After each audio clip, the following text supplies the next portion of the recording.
do you think will be the ripple effect of that loss for the Redskins?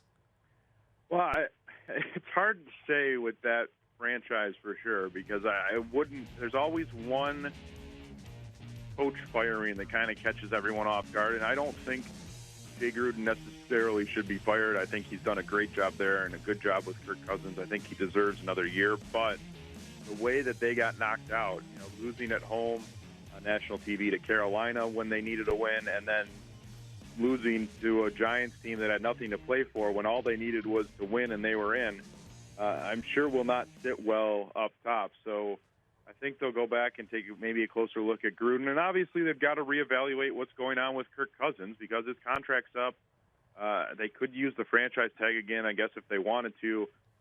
I think more likely is they either let him go or they sign him to a long-term deal he was looking for. And, we'll see if this gives them any pause moving forward about that long-term deal. It certainly was not the type of performance you're looking for in the clutch from a guy that you're maybe going to give $100 million to.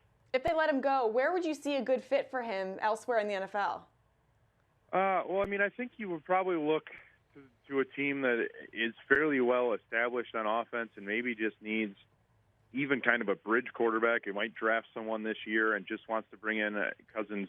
They might give him that money but have it with an out after 2 or 3 years like we see with almost every contract these days. So I think, I don't know that Denver necessarily would be in that mix, but I guess you'd throw them in there as a team that could be quarterback needy. I think you're probably more looking at Buffalo if Tyrod Taylor walks. I think an interesting one could be Cleveland. If they don't want to spend that number 1 pick on a quarterback, I think they could get into the free agent quarterback market. And Cousins just mentioned Taylor. There are some interesting names for Hugh Jackson. So they don't fall as much into the area of being established as an offense and as a team, but that would be an intriguing fit. Wow. RG3 and Kirk Cleveland Cousins. has enough issues. I don't know if they want to be the Redskins quarterback graveyard in a situation.